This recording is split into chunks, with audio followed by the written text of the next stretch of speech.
Hello guys, இந்த video நம்ம என்ன டிஸ்கஸ் பண்ண போகிறோம்னு பார்த்தீங்கன்னா, நம்ம புஷ்பா 2 படத்தோட ரிவ்யூ தான் இந்த வீடியோ நம்ம டிஸ்கஸ் பண்ண போகிறோம். நம்ம சுகுமார் டைரக்ஷனில் நம்ம அல்லு அர்ஜுன் இந்த படத்தில் வந்து லீட் ரோல் ப்ளே பண்ணியிருக்காங்க. நம்ம டிஎஸ்பி அவர்கள் இந்த படத்துக்கு மியூசிக் பண்ணியிருக்காங்க.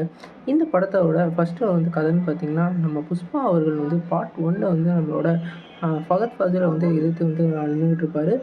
அவங்களுக்கு வந்து கண்டினியூஷனில் இப்போ வந்து என்னென்னலாம் சம்பவமாக இருக்குது, புஷ்பா வந்து இப்போ வந்து எப்படி வளர்ந்துருக்காருன்னு ஃபஸ்ட்டு காமிக்கிறாங்க. ஒரு ஃபோட்டோக்காக வந்து அந்த ஆட்சியவே கவுக்குறாரு நம்மளோட புஷ்பா. அதுக்கப்புறம் வந்து அந்த சம்பவத்தெல்லாம் எப்படி வந்து கடக்குறாரு, கடைசியில் வந்து எப்படி வந்து முடிக்கிறாங்கன்றது தான் படத்தோட கதையாக இருக்குது. குறிப்பாக வந்து ஒன்லைன்னு பார்த்தீங்கன்னா, அந்த ஃபோட்டோக்காக என்னென்னலாம் பிரச்சனை வருதுன்றது தான் படத்தோட ஒன்லைனாக இருக்குது.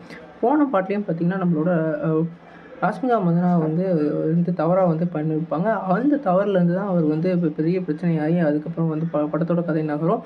அதே மாதிரி இப்பயும் வந்து நம்ம ராஷ்மிகா மந்தனா வந்து நம்ம முதலமைச்சர் கூட வந்து ஒரு ஃபோட்டோ கேட்பாங்க.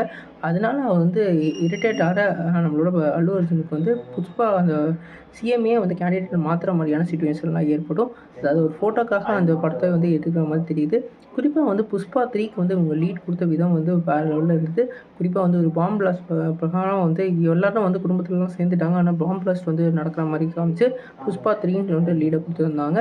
புஷ்பா 3யோட கதையும் எப்படி இருக்கும்னா, நம்ம ராஷ்மிகா மந்தனா வந்து சாகிற மாதிரி இருக்கும். அதுக்கு பழிவாங்குற சீக்வன்ஸாக இருக்க நிறைய வாய்ப்பு இருக்குது.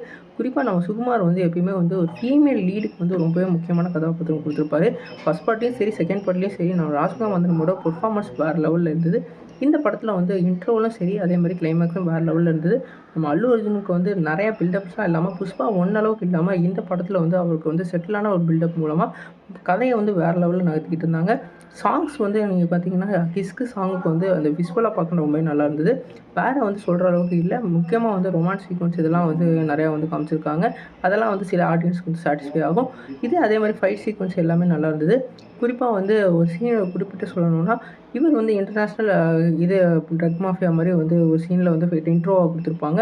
அந்த சீன் எல்லாமே வந்து பங்கமாக இருந்தது. அதே மாதிரி ஃபகத் ஃபாசிலுக்கும் இவருக்கும் ஆனால் அந்த போலீஸ் சீக்வன்ஸில் வந்து அவர் சொல்லுவார், புஷ்பானா ஃபயர் கிடையாது, வைல்டு அப்படின்னு ஃபயர்னு சொல்லியிருப்பார். அந்த சீனும் வந்து அவர் வந்து வாய்ஸே டைலாக் பண்ணாமல் அந்த விஸ்வல்லையே காமிப்பாங்க. அதுவும் அந்த சீனும் பங்கமாக இருந்தது. குறிப்பாக இந்த படம் வந்து புஷ்பாவை கம்பேர் பண்ணல இந்த படம் வந்து நல்லாவே இருக்குது. புஷ்பா 3க்கு வந்து எதிர்பார்ப்புன்றது புஷ்பா 2 அளவுக்கு இல்லைனாலும் ஒரு மைல்டான எதிர்பார்ப்பு இருக்கும். இந்த படம் கண்டிப்பாக 1000 கோடி அச்சீவ் பண்ணுறதுக்கு நிறைய வாய்ப்பு இருக்குது. நீங்கள் இதை பற்றி என்ன நினைக்கிறீங்க கமெண்ட் பண்ணுங்கள். இந்த ரிவ்யூ உங்களுக்கு சாட்டிஸ்ஃபை லைக் பண்ணுங்கள். இந்த சேனல் புதுசாக சப்ஸ்கிரைப் பண்ணுங்கள். நன்றி.